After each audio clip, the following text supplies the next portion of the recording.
Hello, everybody. Welcome back to the NBA Front Office Show. Happy Friday to all of you front runners out there. We've got some NBA news to break down. We're going to talk a little bit about last night's Celtics versus Heat game.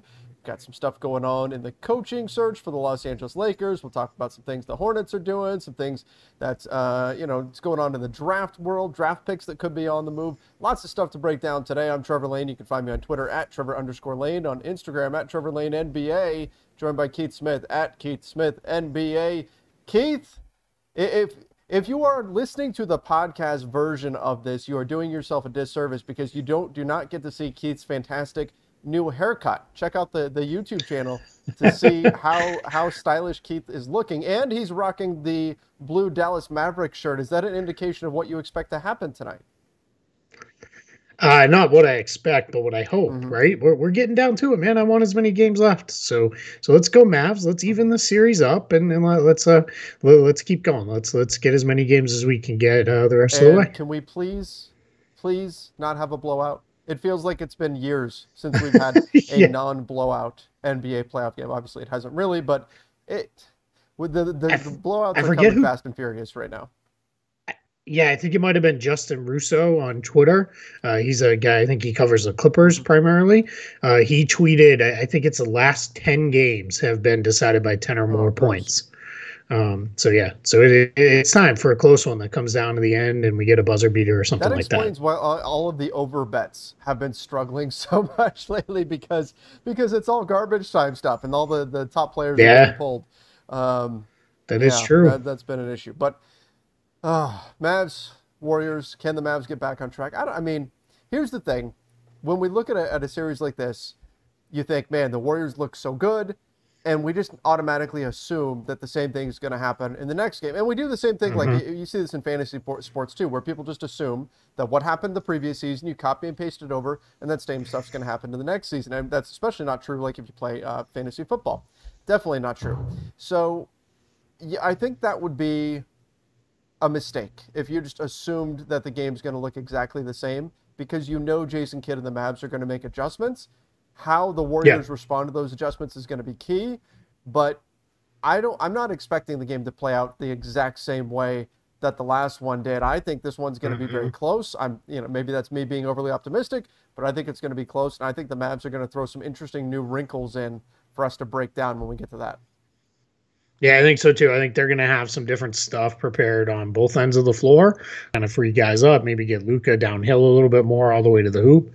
We'll see. But yeah, you try not to overreact to game ones, right? That's a trap we can all fall into Yep. far too easily. And then I think the other thing that comes out of this is when the series get interesting, right? Because if you're the Warriors, you probably kind of want to more or less run it right back with what worked for you and then see what the Mavs are doing. And then they're going to have to adjust on the fly and those kind of things. So, yeah, it is always fun. I do think in the first round, sometimes when it's like a 1 versus 8 seed, every once in a while you could tell, after game one, it's like, all right, this is done. Right. They're overmatched. This is over. But yeah, once we're this deep in, every once in a while, I think, bad game. And when you're in this every other night environment too, I think coaches tend to pull the plug pretty early Mhm. and say, just forget it. I mean, you saw the Heat do that last Yep. night. They basically pretty early in the fourth quarter said, nope, we're done. This is over. And just took their guys out. So yeah, I don't overreact too much to that. All right, well let's talk a little bit about the Celtics and the Heat. The Celtics blew out the Miami Heat, was not close for most of the game, and so that was something that was, not necessarily surprised. I was hoping for a closer game, but the Celtics, you get Al Horford back, you get Marcus Smart back, you already make your adjustments that you need to, and they run away with a big win there. What did you see specifically? Obviously, you follow the Celtics closer than I do. So, what adjustments did you see Boston make? I mean, Jason Tatum moved the ball a lot better, but other than that, what else did the Celtics do to turn this thing around? Yeah, I mean, it's funny. Seth Partnow kind of coined this, but the play better adjustment, Right. right? I mean, and that there's some truth to that. But I do think there were a couple things on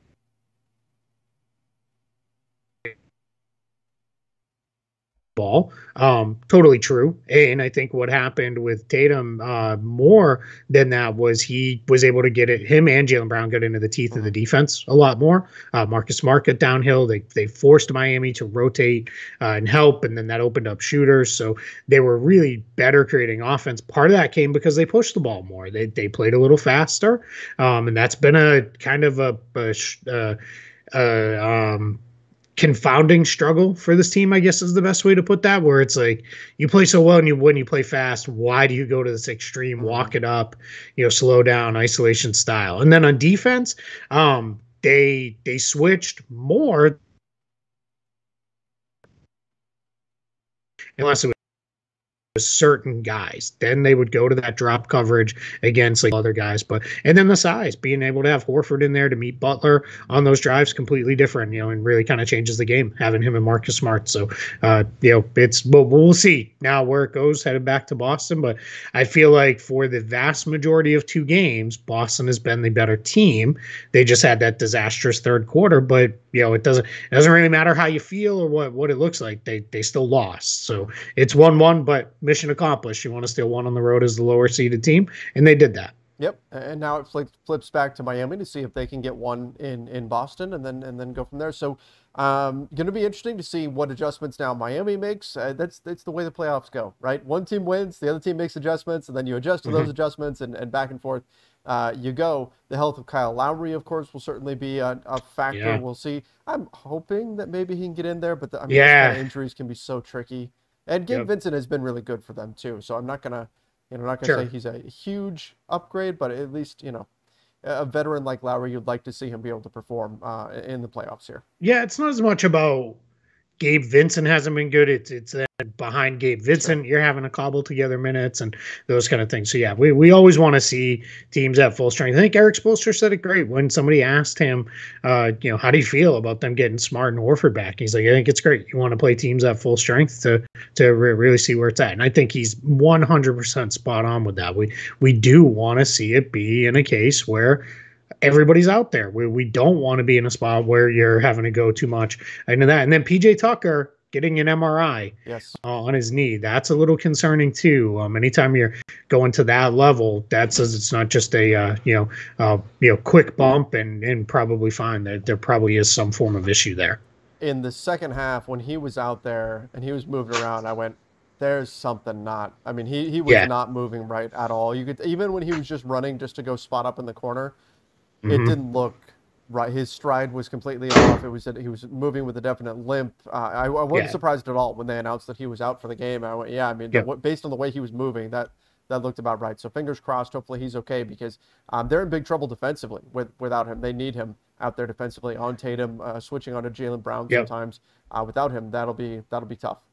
I think the play that showed more than anything that he wasn't right was Grant Williams backed him right down in the post and turned and scored right over him with ease. Yeah. And you don't move, PJ Tucker, it's like kind of trying to post up a fire hydrant. Right. Like you're not going to move him, right? Like when he's feeling good. So, well, we'll see. We'll get the injury report. We're recording at about 4:30, probably somewhere in the 5 to 5:30 range. We'll get the injury report for tomorrow, at least the preliminary one, and we'll see where we go from once that comes out. All right. We did get an update on the Lakers coaching search. Yeah. Adrian Wojnarowski had some news, and then Shams had to come along and kind of one-up him a little bit. But Woj puts out that Darvin Ham and Terry Stotts have advanced to the final round of the Lakers coaching search. And then Shams came along and said, yeah, those two, but also add Kenny Atkinson to the mix. And Woj did word his tweet as though those were two of the finalists, not the only finalists. That was the message I got, at least from the way that he worded it. Yep. And sure enough, there are more here. And I suppose there could be other candidates too that are in this final round, but typically final round means you're meeting with ownership, you're getting that, that's where we're at this point. So what are your thoughts on that group of potential candidates here, knowing now, and there could be others, but knowing that at least Darvin Ham, Kenny Atkinson, Terry Stotts are three finalists for the Lakers job? What do you think about that? Yeah, three very different kind of guys. In that way, I think a good group. I think all three are going to be. We know Atkinson and Stotts can coach. They've proven that. And I think Darvin Ham will be a pretty good head coach. So I'm kind of rooting for Darvin Mhm. Ham just for somebody new. Nothing against Kenny Atkinson, who I really hope gets another job. The Lakers job seems a little weird for him because what he's kind of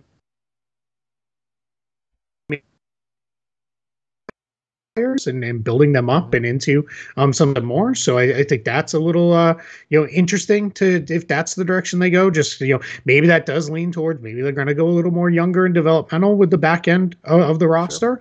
There maybe that is the way they go. And then Terry Stotts is this guy's just a proven coach. He's been around a long time, won a lot of places, and I think has a chance to be pretty good for them if that's where they want to go. And he's done it. I mean, there's no star like LeBron, but he's done it with a couple stars, right? He had Damian Lillard and CJ McCollum for years and years. So but guy who's kind of won quite a bit in this league. So I don't have any issue with any of them. I think all of them could be pretty good. And I do kind of wonder, I mean, I'm obviously a little biased and it's playing right out in front of us, but Ime Udoka was kind of on the Darvin Yep. Ham path of getting close, finally get his job, and he's done quite well with it. Maybe that's the way it goes once Darvin Ham finally breaks through. Yeah, that's where I see the majority of Lakers fans putting their hopes behind is Darvin Ham.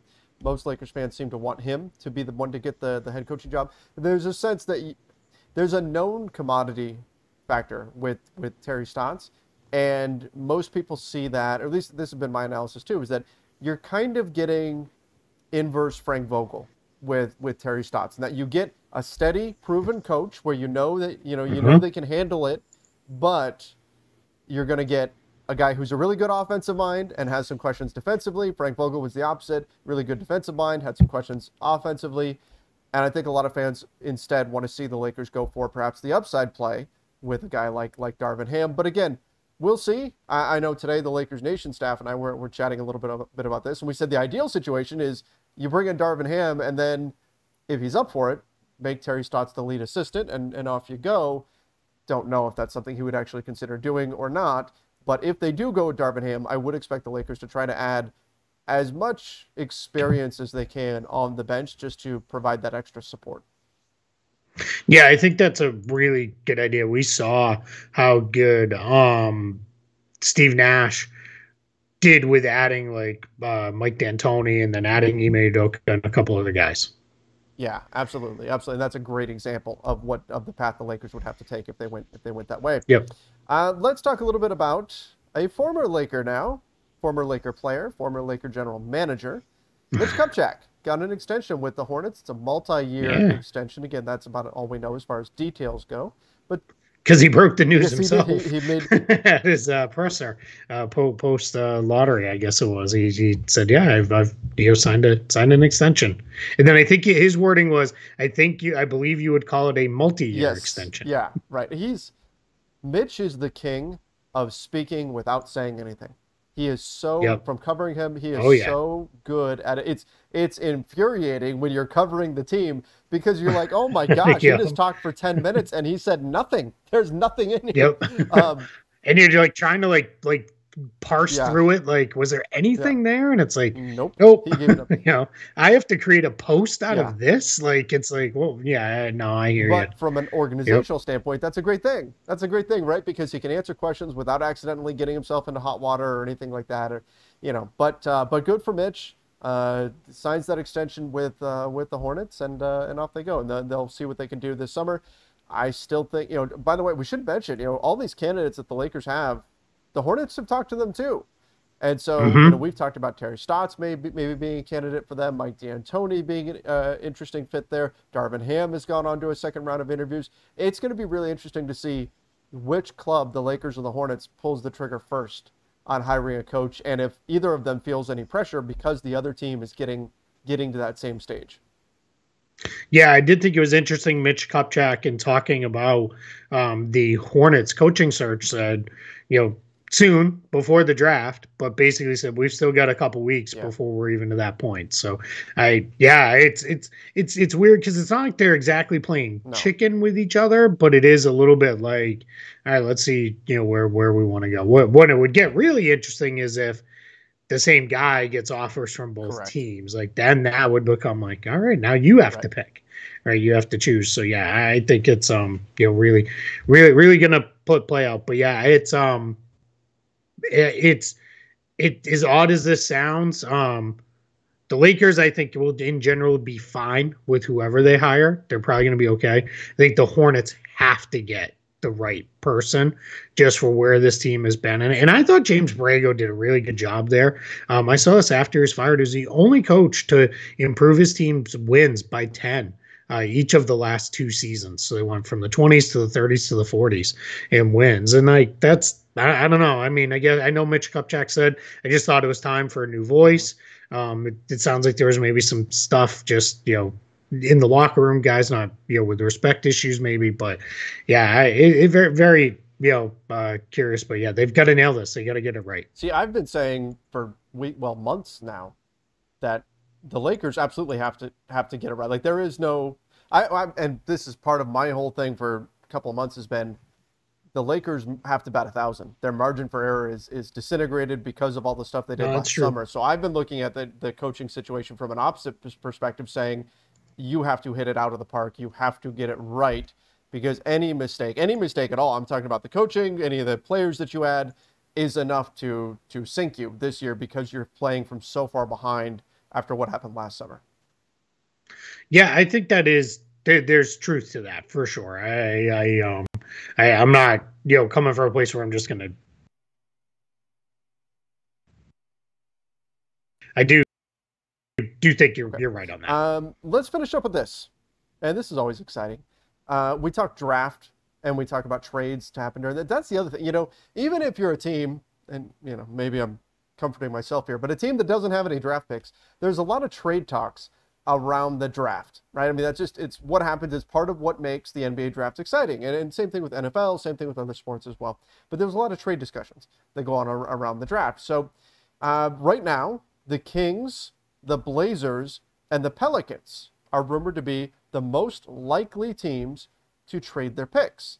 Um, I feel like one of those isn't like the other two in Yeah. in terms of whether or not they should be. Like I look at the Blazers and I think they got to rebuild around Damian Lillard. They're trying to win right now. That makes sense. The Pelicans, like man, they had a great close to the season. They're going to get Zion healthy. They can really make some noise next season. That makes sense. The Kings, they missed the playoffs, and I know they've struggled with the draft. I know they've had guys who haven't panned out. I know they really want to make the playoffs. So I'm not saying it's the wrong move, but with the number 4 pick, like you got to get something pretty good if you're going to give that up. And I feel like if I'm the Kings, I got to feel pretty good that what I'm getting is going to be enough to get me into the playoffs. It's going to get me into the playoffs, and it's got to be sustainable Correct. Yep. too, because yes, they want to make the playoffs really, really bad. I think I don't know anybody who dislikes the Kings enough to not want to see them finally break this 16-year It, streak. I mean, that's even me as I mean, like the Lakers Kings rivalry was something 20 years ago, yeah, but it's been exactly. so Yeah. long. Like that's completely Basically since dissipated. the last time they made the Yeah, right. So playoffs. I mean, Yeah. I don't have It's any yeah. animosity towards Sacramento at No, at this point. absolutely not. Yeah. And some of the most loyal fans in all of Hmm. sports that they year after year after year keep coming back knowing like, oh, maybe next year. We're not even talking about championships, right? You and I come from a super spoiled Hmm. point of view with it where it's like, yeah, it's all about getting to the finals and competing for a title. All they want to do is make the Yeah. playoffs. It's they're it's kids are going to basically graduate high school and never have seen this team, make the playoffs. Like that's just wild to me. So we're in a point now where you just got to be careful. If you trade that pick, it's got to be get into the playoffs. But I also want it to be sustainable because once you make it, that's now in the rear view, right? We made it, but making it once, that's not what you No. want, right? You want to be able to go back, year over year. So yeah, so it's definitely got to be sustainable to go. So yeah, I'm very very curious to see. Portland totally makes Hmm. sense. They're trying to do that quick reset around Dame, get right back into contention, and then New Orleans 100% makes sense. I mean, they're thinking we get Zion back with the roster we have. We're already pretty good. Get one more vet in here to flesh this thing out a little bit more. We're pretty good. I will say this: how you become sustainably good is to be good and then keep kidding on Yep. draft picks. I don't know that I would be in a super huge rush if I was New Orleans traded because I think they're going to be pretty good almost no matter what Right. next year. I don't know that I'd be in a real rush to start moving guys. I mean, you got to listen. You got to listen, and you got to Sure. got to Oh see yeah. what's out there.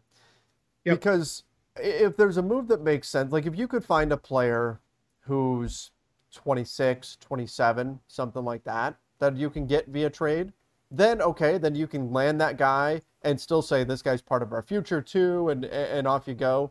Where I think you can kind of do both things, where you're getting a player that's going to help you down the road and is going to have that sustainability while adding a piece that's going to help you this Mm-hmm. season more than a current rookie in theory would. But again, that's a pretty tall order and not always easy to find. But if I'm the Pelicans, I'm investigating it. I'm going to try to find out what's there. If all that's out there is, oh, I can get a 33-year-old guy who's only got a couple of, okay, well, I'm probably not doing that. But if you could find the right Mm-hmm. move and you find a piece that you think fits really well, that's interesting. And I'm racking my brain right. I'm like, what is it they need? Like what's the Yeah. biggest thing that, Another yeah, I mean, shooter, I just think. kind of more of what they Yeah. added a little bit at last year's trade deadline. Now that you can find some more shooting, okay, Mm-hmm. they'll be in pretty good shape.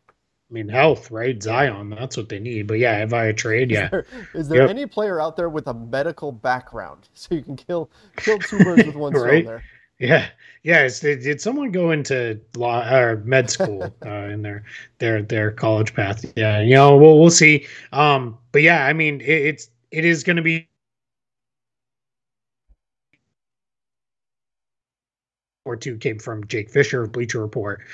He also reported that some of the teams with multiple picks in the first round, Memphis, San Antonio, and Oklahoma City, are going to be looking to do what they can to maybe consolidate Mhm. picks and move up the board or something like that. So that'll be something to keep an eye on too. I think it's going to be a really fun draft as far as movement goes. So it'll be let's see. I think we have a really good chance of seeing a lot of movement in this draft. Well, it's going to give us plenty of stuff to cover, which makes it all the more important that everybody subscribes right here to the NBA Front Office YouTube channel, as well as the podcast feed over on Apple Podcasts, Spotify, wherever it is that you listen to podcasts. Again, appreciate all the reviews that we get.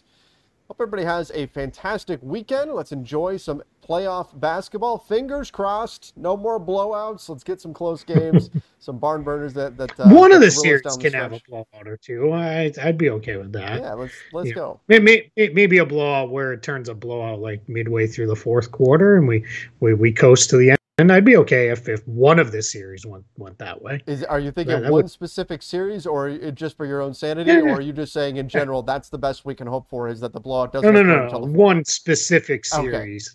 I would not mind seeing a couple blowouts here that move things. But yeah, it's yeah. I will say too, guys. I apologize. I think my audio has been a little bit glitchy today. We're in the middle of a very bad thunderstorm here in Orlando, so I apologize that everything's been a little bouncy today. So if it is, I apologize. We'll try to be better We'll get tomorrow. through it. We'll get through it. All right, everybody. Have a fantastic weekend. Stay safe and see you.